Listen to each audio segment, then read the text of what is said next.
এখনকার গৃহিণীদের ঘরে বাইরে সমস্ত কাজ নিজে হাতে করতে হয়, আর এই সমস্ত কাজ গুছিয়ে করার জন্য দরকার কিছু স্মার্ট টিপস। এই স্মার্ট টিপস ফলো করে যদি আমরা কাজগুলোকে ঘরের করে নিতে পারি, তাহলে অনেকটা কম সময়ে আমরা কাজগুলোকে কমপ্লিট করে নিতে পারবো। তার সাথে সাথে মাস গেলে অনেকটা পরিমাণে টাকাও কিন্তু আমাদের হাতে বেঁচে যাবে। এইরকমই কিছু নিত্য নতুন জানা অজানা টিপস নিয়ে আজকে আবারও একটা নতুন ভিডিও শুরু করতে চলেছি। বন্ধুরা, ভিডিওটাকে একদমই স্কিপ না করে পুরোটা দেখার অনুরোধ রইল।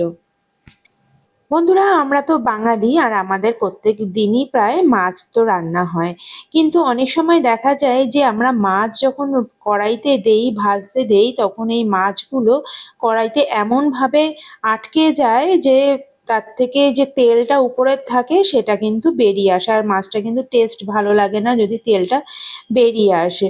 তো বন্ধুরা, আমরা কি করব, আমরা মাছটা ভাজার আগে খুব ভালো করে তো নুন হলুদ আমরা মাখিয়ে রেখে দেই, কারণ তাতে মাছের টেস্টও ভালো হয়, মাছটা কিন্তু লেগেও যায় না। তাছাড়া কি করব, তেলটাকে খুব ভালো করে কিন্তু গরম করতে হবে কড়াইতে। তেলটা যদি কাঁচা থাকে আর সেই অবস্থাতে যদি আমরা মাছটা দেই ভাজতে, তবে কিন্তু মাছ লেগে যাবে। আর তারপরে কি করব, 1 চামচ পরিমাণে নুন আমি এর মধ্যে দিয়ে দিলাম। এই নুন হিসাবে কিন্তু আপনাদেরকে মাছে নুন হলুদটা দিতে হবে। তো এখানে আমি কিছুটা নুন দিয়ে দিলাম, আর দিয়ে খুব ভালো করে কড়াইটাতে তেলটাকে লাগিয়ে নিলাম। এবার ভালো মতন গরম হয়ে যাওয়ার পরে যদি আমরা মাছটাকে এইভাবে ভাজতে দেই, তাহলে কিন্তু কোনো রকম ভাবেই কিন্তু মাছ কিন্তু কড়াইতে লেগে যাবে না। তাছাড়া মাছ যে ফাটতে থাকে, সেই ফাটার প্রবলেমটাও কিন্তু দূর হবে। তো এইভাবে মাছটা আমরা কিন্তু ভেজে নিতে পারি, কোনো রকম কড়াইতে কিন্তু লাগবে না। দেখুন, আমি এখনই মাছটা সবেমাত্র কড়াইতে দিলাম, কিন্তু কোনো রকম ভাবে কিন্তু কড়াইতে লাগছে না। টিপসটা ভালো লাগলে লাইক করে দেবেন। চলে যাচ্ছি পরের টিপসে। বন্ধুরা, আমাদের বাড়ির বাচ্চারা অনেকেই আছে একদম সবজি খেতে চায় না। তো তাদেরকে সবজি খাওয়ানোটা তো খুবই দরকার। তো বন্ধুরা, আমি একটা ছোট্ট একটা টিপস আপনাদের কাছে দেখাচ্ছি। দেখুন, এইভাবে যদি আমরা করতে পারি না, তাহলে কিন্তু বাচ্চারা কিন্তু সব সবজিগুলো কিন্তু বেশ ভালো করে খেয়ে নেবে। এখানে সমস্ত সবজি খুব ভালো করে ভেজে এর মধ্যে আমি পনিরটা দিয়ে দিয়েছি। পনিরটাকে হাত দিয়ে ভালো করে গুঁড়ো করে আমি পনির দিয়ে একটা স্টাফ বানিয়ে নিলাম। এবার আমি পরোটার মধ্যে এই পনিরটাকে দিয়ে দিচ্ছি, দিয়ে এবার কিছুটা চিজও আমি দিয়ে দিলাম, যাতে টেস্টটা ভালো হয়। কারণ বাচ্চাদের যতটা টেস্টি করে রান্না করে দেওয়া যায়, বাচ্চারা কিন্তু ভালোভাবে খেয়ে নিতে পারে। আর এইভাবে পরোটা করে যদি বাচ্চাদের আমরা স্কুলের টিফিনে দিতে পারি, তাহলে কিন্তু তারা কোনো রকম ভাবে খাবারটা না খেয়ে আসবে না, সম্পূর্ণটা কিন্তু তারা খেয়ে নেবে। দেখুন কত সুন্দর একটা পরোটা হয়েছে, এটা বাড়ির ছোট বড় সবাই কিন্তু ভীষণই ভালো খাবে। টিপসটা ভালো লাগলে লাইক করে দেবেন। চলে যাচ্ছি পরের টিপসে। বন্ধুরা, আমরা যখন কড়াইতে কোনো রান্না করি, তখন এই খুন্তি দিয়ে তো নাড়াচাড়া করতে থাকি। আর খুন্তিটা যখন ব্যবহার হয়ে যায়, তখন আমরা কি করি, অনেক সময় এই গ্যাসের উপরে রেখে দিই। এতে গ্যাসটা তো নোংরা হয়, তাছাড়া হচ্ছে খুন্তিটাও কিন্তু খুব একটা হাইজেনিক থাকে না, কারণ গ্যাসের মধ্যে অনেক রকম নোংরাই কিন্তু থাকতে পারে। তো আমরা এখানে কি করব, এবার যদি আমরা এই কড়াইতেও আমরা এই খুন্তিটাকে রাখি, তখন কি হবে, যে খুন্তিটা গরম হয়ে যাবে, গরম হয়ে গেলে ধরতেও অসুবিধা হবে। তো বন্ধুরা, আমি এখানে প্রথমে কি করছি, আমি এই গ্যাসটাকে একটু মুছে নিলাম, কারণ গ্যাসটার মধ্যে আমি খুন্তিটা রেখেছিলাম। তো এবার আমি এখানে একটা প্লেট রেখে দিলাম। প্লেট বা আপনারা যে কোনো বড় ধরনের বাটি একটু রেখে দিতে পারেন। তো সেখানে আমি এইভাবে খুন্তিটাকে রেখে দেব। খুন্তিটা রেখে দিলে তাহলে কিন্তু কোনো রকম ভাবে কিন্তু খুন্তিটার যে নোংরা তেল, সেটা কিন্তু গ্যাসের মধ্যে লাগবে না। এবার কোনো রান্না করার সময় আমাদের তো জল দরকার হয়। এই জলটা দেওয়ার জন্য আমরা কি করি, কাঁচা জল তো দেই না, কাঁচা জল দিলে রান্নার টেস্ট ভালো থাকে না। তো সেই কারণে আমরা পাশে কোনো বাটিতে করে জল বসিয়ে দিই গরম করার জন্য।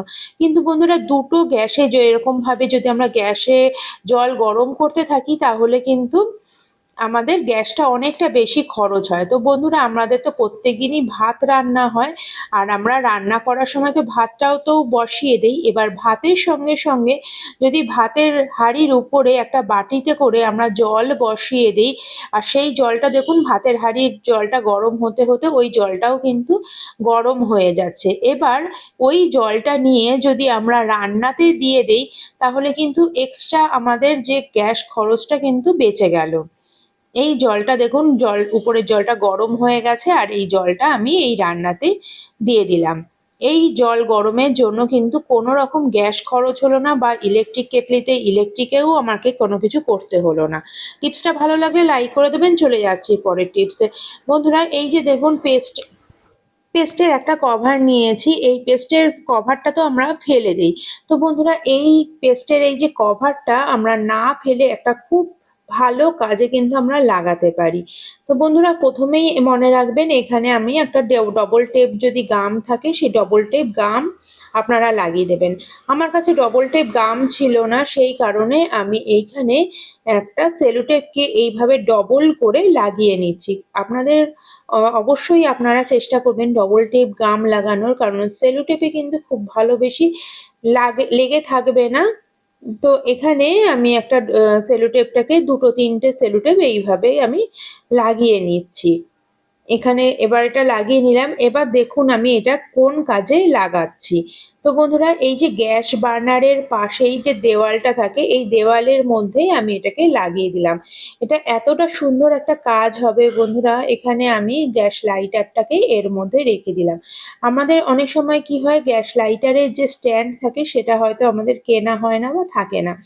তখন কি হয়, গ্যাস লাইটারটা আমরা গ্যাসের পাশে রেখে দিই, বা যেখানে সেখানে রেখে দিই, সেখানে জল পড়ে গ্যাস লাইটারটা নষ্ট হতে পারে। অথবা আমরা যেখানে সেখানে রাখলে আমরা গ্যাস লাইটারটা খুঁজেও পাই না। তখন আমরা যদি এইভাবে একটা এই পেস্টের কভারের মধ্যে করে যদি রেখে দেই, তাহলে কিন্তু অনায়াসে জিনিসটা খুঁজেও পাবো, আর ভালোও থাকবে। টিপসটা ভালো লাগলে লাইক করে দেবেন। চলে যাচ্ছি পরের টিপসে। বন্ধুরা, আমাদের এই যে শাড়ি আমরা পরি, আর শাড়ি পরার সময় আমরা তো এইভাবে সেফটি পিন আমরা লাগাই, হয় আঁচলে লাগাই, না হলে কুচিটাকেও ঠিক করে রাখার জন্য কিন্তু আমরা এইভাবে সেফটি পিন লাগাই। কিন্তু এইভাবে সেফটি পিন লাগালে অনেক সময় দেখা যায় যে, আমরা যখন হয়তো কোনো রকমভাবে টানাটানি হলো শাড়িটার মধ্যে, তখন এই যে সেফটি পিনের যে নিচে গোল মতন রাউন্ড মতন থাকে, সেইখানে অনেক সময় শাড়িটা কিন্তু আটকে যায়।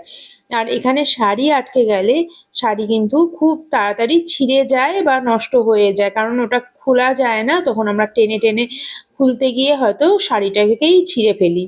তো বন্ধুরা, একটা ছোট্ট টিপস আপনাদের কাছে দেখাচ্ছি। দেখুন বন্ধুরা, এখানে আমি একটা ধূপকাঠির একটা কভার নিয়ে নিয়েছি। ধূপকাঠির কভারের থেকে আমি খুব ছোট্ট পরিমাণের একটা কাগজ আমি কেটে নিচ্ছি। খুব সামান্য ছোট্ট একটুখানি করে কেটে নেব। এই কাগজটা আমাদের শাড়ি কিন্তু ভালো রাখতে সাহায্য করবে। তো এখানে আমি একটা প্লাস্টিকটাকে ছোট্ট করে কেটে নিয়েছি। এবার এই প্লাস্টিকের মধ্যে আমি সেফটি পিনটাকে এইভাবে ঢুকিয়ে নিলাম। এইবার যদি আমরা সেফটি পিনটা শাড়ির মধ্যে লাগাই, তাহলে কিন্তু কোনো রকমভাবেই এই শাড়িটা ওই গোল রাউন্ডটার মধ্যে ঢুকবে না, কারণ ওই গোল রাউন্ডের আগে এই প্লাস্টিকটা দেওয়া রয়েছে। ওই রাউন্ডটা কিন্তু লক হয়ে গেল। তো কোনো রকম ভাবেই শাড়িটা কিন্তু ছেঁড়ার ভয়টা কিন্তু থাকবে না। টিপসটা ভালো লাগলে লাইক করে দেবেন। চলে যাচ্ছি পরের টিপসে। বন্ধুরা, এই ধরনের অনেক ব্লাউজ তো আমাদের ঘরে থাকে, আর অনেক সময় দেখা যায় যে অনেক দিন পুরনো ব্লাউজ, সেটা হয়তো আমাদের ঢিলে হয়ে গেল, আমাদের বড় হয়ে যাচ্ছে। আর ঢিলা ব্লাউজ আমাদের পরতে কিন্তু ভালো লাগে না। আর যখন কোথাও পরতে ঘুরতে যাব, তখন যদি হঠাৎ করে দেখি এরকম ঢিলে হয়ে গেছে, তখন সেলাই করার সময়ও থাকে না। তা না হলে তো আমরা সেলাই করে নিতে পারি, কিন্তু যখন তাড়াহুড়োর সময় সেলাই করার সময় থাকে না, তখন আমরা কি করব বন্ধুরা, একটা ছোট্ট টিপস আপনাদের কাছে দেখাচ্ছি। দেখুন, আমি এখানে একটা ব্লাউজ নিয়ে নিলাম। এই ব্লাউজটা কিন্তু বেশ বড় আমার হয়ে গেছে। আর নেব এখানে একটা এইরকম চুড়ি। আপনারা কখনোই কাচের চুড়ি নেবেন না, এখানে প্লাস্টিকের চুড়ি নিতে পারেন, অথবা মেটালের চুড়ি নিতে পারেন। ঠিক মাঝ বরাবর আমি এই চুড়িটাকে রাখলাম, রেখে একটা রাবার ব্যান্ডকে এইভাবে আটকে দিলাম। এইভাবে আটকে দেওয়াতে কি হলো দেখুন, যে ব্লাউজটা কিন্তু একটু কুঁচকে গেল, এতে কুঁচকে যাওয়াতে এখানে যে এক্সট্রা আপনার যে ঢিলে ভাবটা ছিল সেটা কিন্তু একদম টাইট হয়ে যাবে। আর দেখুন পিছনটা কিন্তু দেখতেও কিন্তু ভীষণ সুন্দর লাগছে, একদম নতুন একটা ডিজাইন হয়ে গেল, দেখতেও বেশ ভালো লাগছে। আর যে ঢিলেটা ছিল সেটাও কিন্তু টাইট হয়ে গেল। বন্ধুরা, এই টিপসটা অবশ্যই যদি আপনাদের ভালো লাগে আপনি আপনাদের বন্ধু বান্ধব আত্মীয় স্বজনের কাছে শেয়ার করে দিন, তা হয়তো তাদেরও কিছুটা উপকার আসবে এইরকম তাড়াহুড়োতে কোথাও যাওয়ার সময়। আর ভিডিওটা ভালো লাগলে অবশ্যই লাইক, শেয়ার, কমেন্ট, সাবস্ক্রাইব করে পাশে থাকবেন। পাশে থাকা বেল আইকনটিও বাজিয়ে দেবেন, তাহলে আমার ভিডিও সমস্ত নোটিফিকেশন আপনাদের কাছে সবার আগে পৌঁছে যাবে।